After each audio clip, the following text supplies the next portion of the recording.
All right, this is Smooth 98.1, your love music, love live station. It's a Thursday morning, this 6th day of February 2025, 31 minutes past 7 a.m. Ayokunmi right here with you, taking you into a great Thursday. And of course, we are at the point where we get to talk about the stories making their headlines in the papers. We take the stories, look at all the major ones making the rounds, we get analysis as well.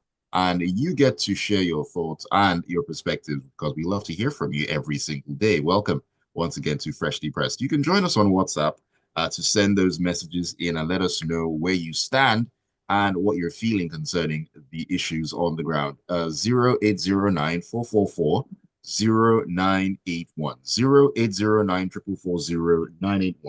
That is the WhatsApp number. Please do join us and send those messages in. You can also join us on YouTube. We're streaming live at Smooth 981 FM Lagos. Smooth 981 FM Lagos. So drop your comments there and I'll take them as we get along with the show. Joining me this morning to give their analysis and, of course, break things down into smaller pieces to give us a better understanding. Mr. C and Gbubemi are with me on a Thursday morning. Good morning to you, gentlemen. Great to have you in. Good morning. Good morning. Mr. C. Morning, good morning, Baby. Good morning, Lagos. All right, let's get the show on the road. A couple of things to get through, a couple of interesting things on the agenda this morning. We're going to start our journey right here, right now, and it's going to be. I'm coming to you first of all. Let's talk some numbers here. It's coming out of the Punch newspaper now. It's been announced that President Bola Tinubu has raised the proposed 2025 budget from 49.7 trillion to 54.2 trillion naira, citing additional revenues generated by key government agencies. Now, the president conveyed the budget adjustment in separate letters sent to both the Senate and House of Representatives, which were read during Wednesday's plenary by the Senate president. That's God's will, Akpabio. So there's been an increase of the increase was driven by 1.4 trillion naira in additional revenue from the FIRS, the Nigeria Customs Service as well. I mean, they generated about 1.2 trillion and 1.8 trillion naira as well. We are getting along in the month of February. On one hand, budget hasn't been passed yet for 2025. And then on the other hand, okay, yes, more money has actually been generated, but just because you can doesn't mean that you should spend some more money here. We know that there are deficits and all that. Shouldn't these monies be used to plug some holes as opposed to um, being added to the budget? Yes, even the budget isn't sufficient enough, but still, like I said, just because you can, does that mean you should? In a way, I probably would say yes. At the end of the day, the budget is supposed to be what we use to plan for our spending for the year. So it's typically just a projection, and they also need to work out how to fund that budget. And when the president presented the budget last year to the National Assembly, the various plans that he had cited, as to how they expected to raise the revenue for the budget. I think that's even more important in consideration. But what I would like to focus on first is the fact that today is the 6th of February and the budget hasn't been passed. Largely this is because the president even presented the budget to the National Assembly. The National Assembly has been on holiday and has just come back.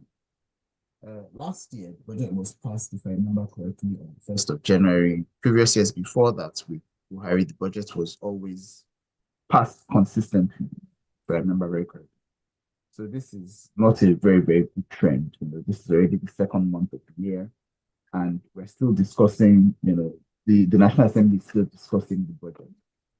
So it's not a good start for the year, in my opinion. However, the Senate has assured us that they hope to pass it before the end of February. So hopefully, we expect that that should happen. So as part of all of this as well, like I said, the more important thing for me is how this budget will be funded. And we also need to remember that there were some assumptions that they had made in the last budget. Assumptions, as to how much oil we're going to sell, assumptions as to what FX would be, and things like that. I would have thought that also that they would, review that. Right. Since the budget hasn't been passed and this is a new year, you can already see how things are going. No mention was made as to that. Um, maybe they are, maybe they aren't. I don't know for sure, but it would have been a good opportunity for them to also review that as well, so that we can actually even have realistic projections as to how budgets will be funded. Mm. All right, interesting thoughts So, right there. sorry, let me quickly jump in on this. So, two things. One, it sounds as if they're really turning these agencies solely into revenue generating agencies. It's good that they carry out their core functions, but the emphasis should be on money. Two, more importantly, we don't supply the data that shows the implementation of the 2024 budget. So what did they get to earn? What did they get? What was the percentage? What were the reasons for not achieving the full figure? Have those reasons been addressed? They been mitigated? What are they looking to do to be the 2025 budget? So again, it's almost as if we're ground in circle, numbers being converted like confetti, but it's so sad, but it's what it is. It's what this is. Mr. C, could you just take a look at a message I sent to you right I've there? seen it. I've seen Yes, it. fantastic, fantastic. While you sort that out, uh, uh, Gbubemi and I will talk about this particular issue and this one. We're talking about this before we actually got on the air, and it has to do with rail, and it's coming out of the Guardian. Now, the Federal Executive Council, the FEC, has approved a $45.3 million contract for the feasibility study and engineering design of a rail route linking four seaports in Nigeria's western region, uh, deep seaport, Tinkan Seaport, Apapa Seaport, and Lekki Seaport to the hinterlands. Now, the Minister of Transportation, Saidu Al-Khali, disclosed this on Tuesday during the Global Business Report on Arise News, where a clip of his remarks were aired. Now, The Guardian obtained the information from the broadcast, noting that the approval was granted during the FEC meeting on Monday, February 3rd, 2025. Now, Alkali explained that this proposed rail alignment will run from Badagry Deep Seaport to Tinkan Seaport, Apapa Seaport, Lekki Seaport, Ijebu-Ode, and Kajola, where it will all connect to the Lagos to Kano Maradi Railway Modernization Project. Okay, now, from what I've gathered, I mean, you will make more sense of this for us. I mean, looking at the figures here, $4.53 million for the feasibility study and engineering design of the rail route. Now, if that's just for the feasibility study and the engineering rail design, how much will then be spent on the actual project itself? That's what first comes to mind. Take it from here, please. Exactly. So those are my thoughts exactly. At first, when I read the story, I thought it was the construction, but then I realized it's just the study and design. And then I'm wondering, why are we spending so much on this when in the first place we have a lot of inland seaports, for example, within the country that are underutilized and maybe need a bit of funding to be able to improve access, functionality. So, seaports around areas of the South. Yesterday, or the first, it was the first time I actually realized that there's a seaport in, I think, Niger State. There's an inland seaport somewhere there. I didn't know. And apparently it was constructed in the last 10 years or so, and it's largely underutilized. So what I would have thought is, spend more money trying to improve access and functionalities of all the seaports or all the, I'm sure they have some sort of data that shows which seaport, can generate revenue quickest or the most essential or whatever criteria, and then focus on that. And then reading this through this story also made me realize that, sometime last year we spoke about the Apapa port and how it has generated, I think it was 15% of the money that had been invested into it over a period of about 18 months, which was We spoke about this, I remember. We spoke about this particular issue. actually disappointing. So you have one port, that's not delivering on the investments that's been made into it. But then you're trying to determine the feasibility of more ports. Of more ports. Why are we doing things like this? Why don't we spend that money or find out what the issues are largely with the main ports, all the other ports, fix those issues before we start all. Because for me, it's sort of like I can't even say building white elephant projects because it's not like they're building anything. It's like they're throwing money away. So I really don't understand it. It seems like a quest to try and be doing, say, working towards, oh, we did this, we did this, we did this, rather than focusing on the things that already exist. So what I would have thought and what I think would make more sense, it's more logical, is to focus on improving functionality of all the other countries. What are the issues? Determine what those issues are.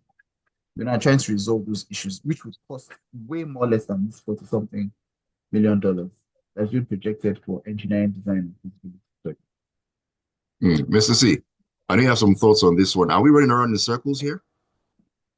No, definitely we are. So it's just surprising how we continue to do this thing to our very self. Our former colonial masters had a comprehensive rail map for the entire country. Anyone even bother to look up that document and see how it can be dated?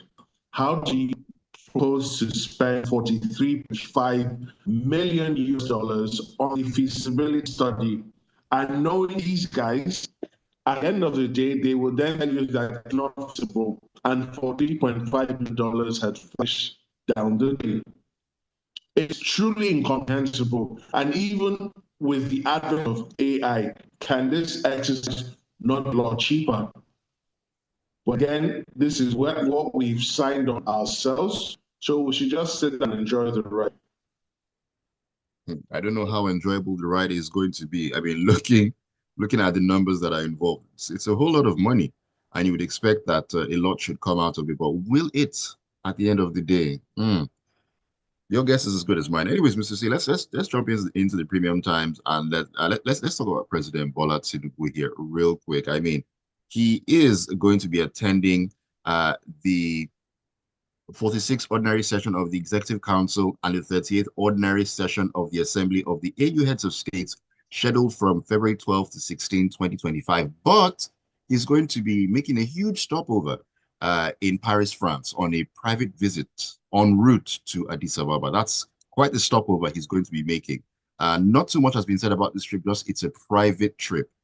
Today is February 5th of 2025. The AU Summit is going to be holding from February 12th. So quite a lengthy stopover before he heads over to Addis Ababa from France all the way there in Europe. Thank you. So again, this is just the latest episode or the latest example of how unserious administration can be. How does the frontman of this administration take off a whole week with official engagement on a private visit? Meaning Nigeria does not accrue any benefit from that. Of course, they give us the official spec that while he's there on a private visit, he will see the president of France. Fingers crossed. Because I've tried to check the French dailies and the French news agency for reports for their reports of this visit. And every research I've done only brings up the Nigerian end and what was fed by Ms. Nonuka. Now, the big question is this: at a time like this, remember he was in Lagos over the Christmas holidays. He spent more than 3 weeks in Lagos. Now, if he didn't get sufficient rest there, that's not anyone's fault. Now, he's gone on a personal visit. He can't tell us whether it's medical or whether non-medical. This is what feeds the rumor mill. This is what drives up speculation, because his handlers simply cannot say about the activities of Mr. President.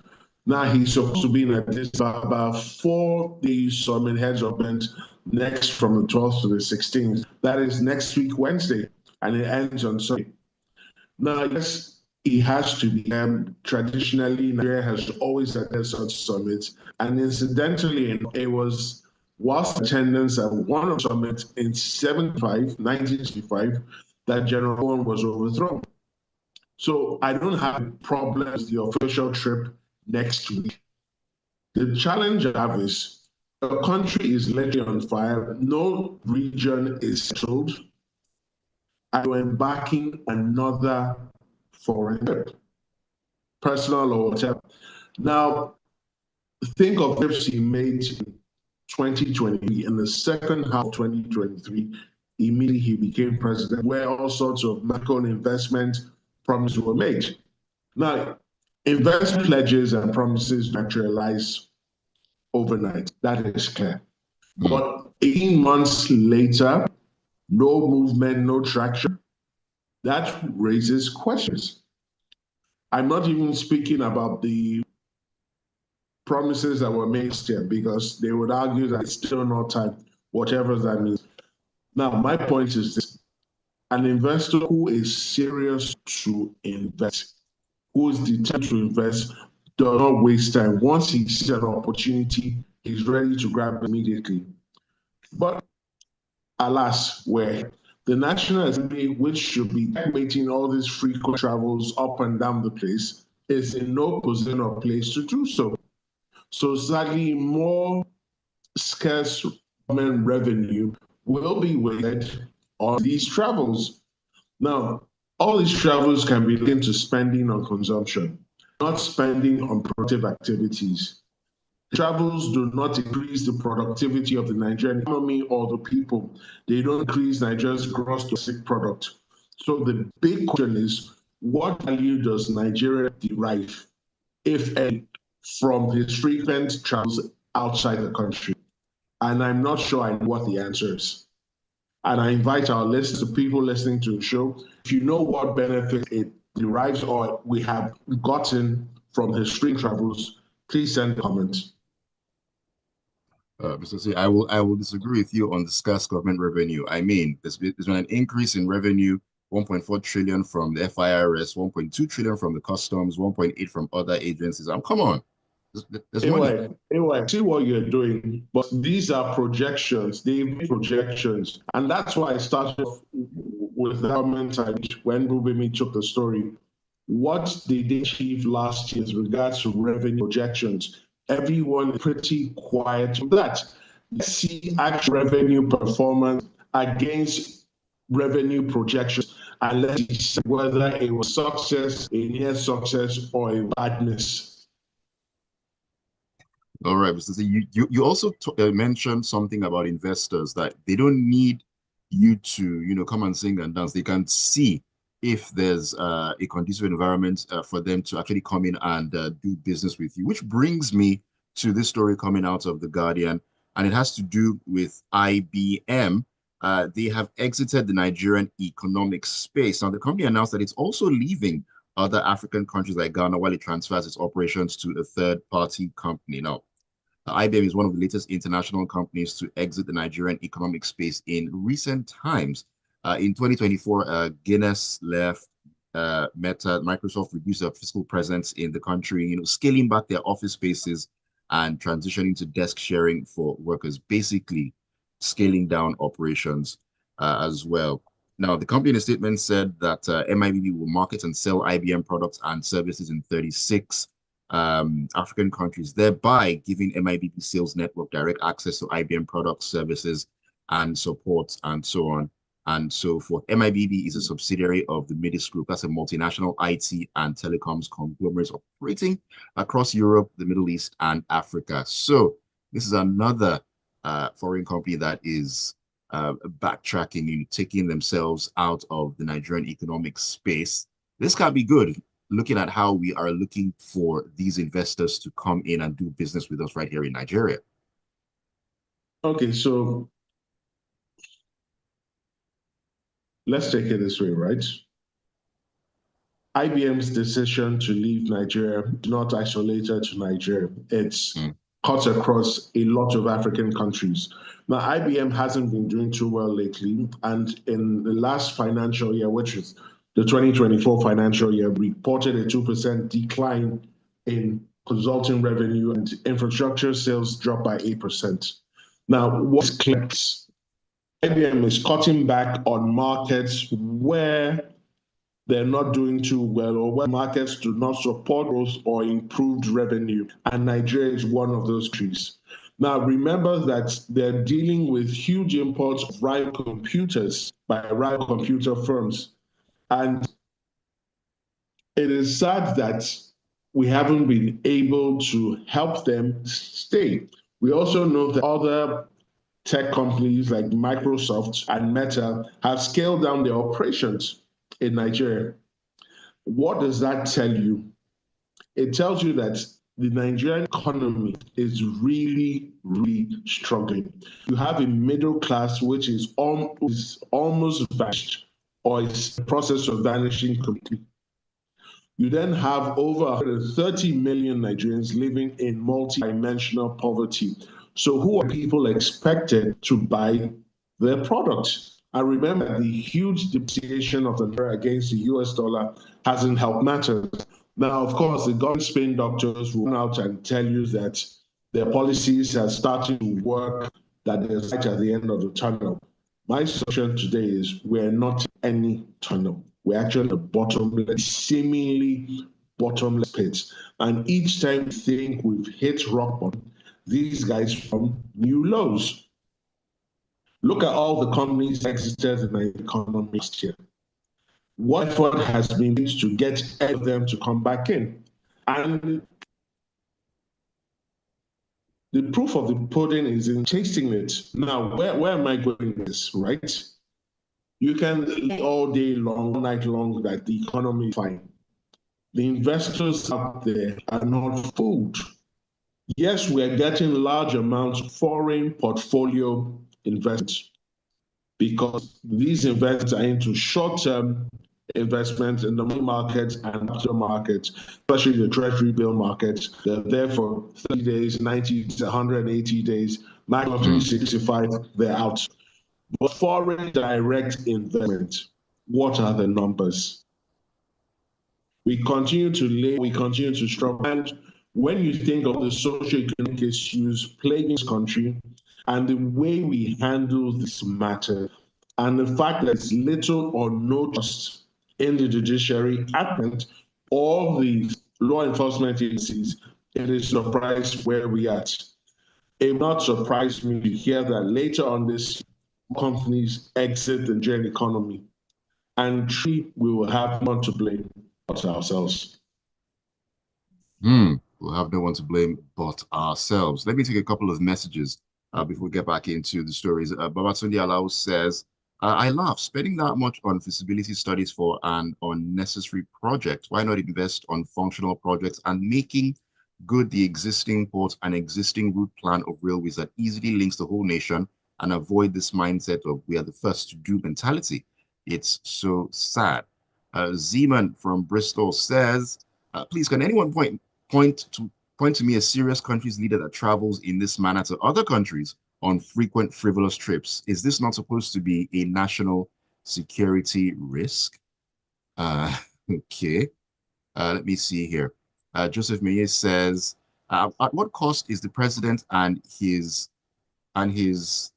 cost of at what cost is the president costing the nation from all this traveling? My question is, does it sugar seek ants to dine? Absolutely not. If the government is working, investors will flood the country with all sorts of investments. The citizens are the receiving end of a bad leadership. May God bless Nigeria. That's Joseph Menye right there. And this one says, okay, this is from Abimbola, who's in Anthony Village, and says, Mr. C should just contest a local government election and let's see how he's going to perform. Coming on the air to run down the government every morning is unacceptable. I enjoyed the analysis yesterday. Okay. And okay, who else is talking to us here? Davis from Ikoyi says, the report on the rail is basically a feasibility study and design on how to connect the various seaports in the West to an inland port and then for onward shipment of goods via the rail to Kano, not for a new port. Yeah, let me just quickly respond to that. So, what I said and what Mr. C also, added to that is the fact that the ports are largely underutilized. And I gave the example of the Apapa port for which huge investments were made, and it was reported last year that only about 15%, in fact, I think it was less than 15%, I'm not quite sure, had been generated within an 18-month period. So my thinking is, why are you spending money trying to connect ports when the ports are not even functioning? And Mr. C has already said that there's a high chance that there's an existing real infrastructure, route structure along the country. Why don't we use that rather than trying to determine the feasibility of the route that probably already exists? So let me jump in on this real quick, right? We have university undergrads in various schools, okay? Why don't we give them this assignment, give them an award of, say, 5 million, and you'll be surprised pleasantly at what they will turn up, the results they will turn up with. This is something a decent undergrad can come up with, or a team of undergrads can come up with. Why do we need to spend 43.5 million US dollars? Now, that contract, was it the outcome of a competitive bid according to our procurement rules? What is the name of the company that got this bid? When was it incorporated? Who are the directors? Who are the shareholders? Complete radio silence on the relevant information. What is relevant to them is the amount and what they claim they're going to do. But it is what it is. Indeed, it is what it is. Okay, Wimi, let's quickly run through this story here coming out of the Punch, where it says President Bola Tinubu has approved an increase in the retirement age for doctors and other healthcare workers from 60 to 65 years. Now, the National Publicity Secretary of the Nigerian Medical Association, Dr. Manir Bature, made the disclosure in a statement on Wednesday in Lagos. Okay, retirement age has been moved forward, all well and good. But what is also being done to make sure that even when they have medical practitioners have 5 extra years before they retire, that period, that 5 year period, is going to be worth their while. They will be able to benefit from the system and, of course, set themselves up for a peaceful and, of course, fruitful retirement as well. It's not about, okay, you can retire later on, but what is the benefit at the end of the day? Looking at our healthcare sector right now, that also is important. Yeah, so this also brings to mind all the need for the government to focus on the welfare of the healthcare workers, not just on healthcare workers, but also on the infrastructure within the healthcare sector. So I welcome this increase in the retirement because when in a specialist career like that, 60 is like the new 40, for many people. So you're still at sort of like at the prime of your life, and you've acquired the skills over the years. There's no need putting you out to pasture, quote unquote, at 60 when you can get to 65.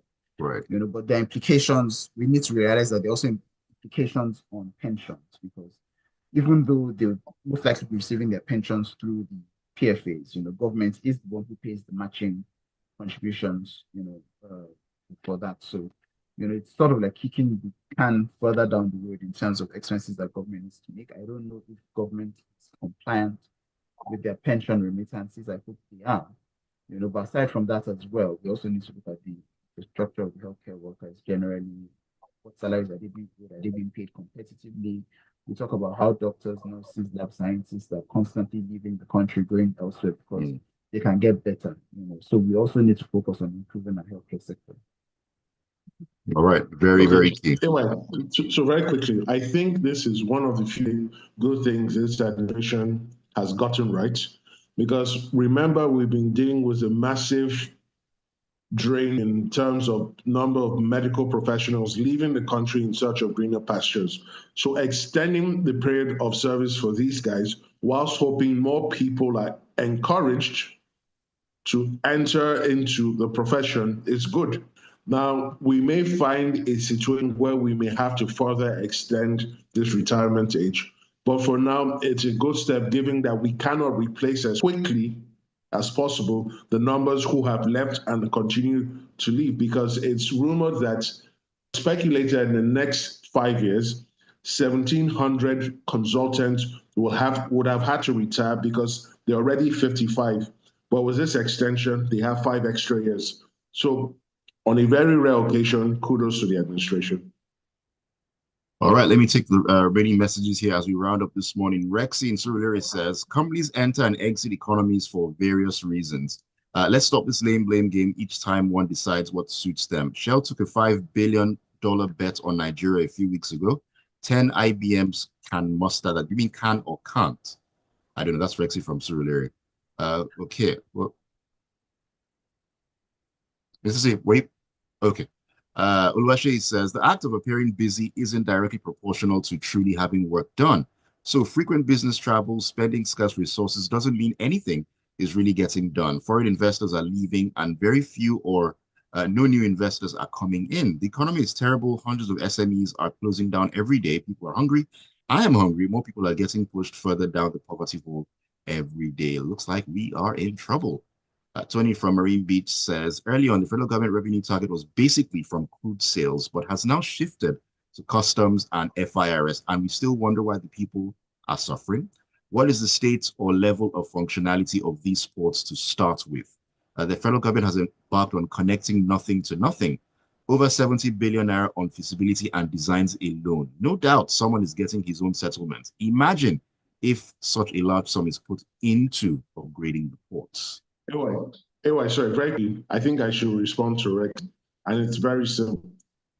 No businessman, no company set up to make profits leaves a market which is extremely profitable for it. End of story.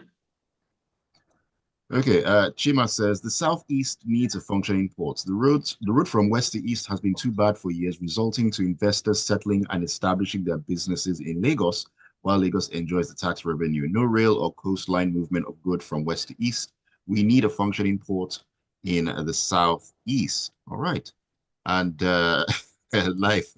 Okay, points very well taken.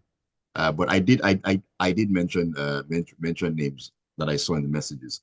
And finally, Ajayi Olonilua says, spending $45 million on design of a connecting railway line from the various seaports to the main rail lines is nothing but another of the many serious missteps of the current administration. It's just like the Coastal Road Project, when the main federal roads across the country are unmotorable. All righty. And we've come to the end of the show this morning. Thank you for all the messages. And thank you, Mr. C and Gbubemi, for always keeping it locked on Thursday morning. I appreciate you taking out the time. Thank you for having me. Mr. C. Thank you, Gbubemi. Thank you, Ayo. Thank you, Lagos. And let's end the week properly. Let's end the week properly. All right. I'm talking about ending the week properly. Just keep it tuned to Smooth 98.1 because at 8:15, we're going to take a walk into the grapevine and talk about all the entertainment stories and all the gist making the rounds. You don't want to miss it. Stay with us.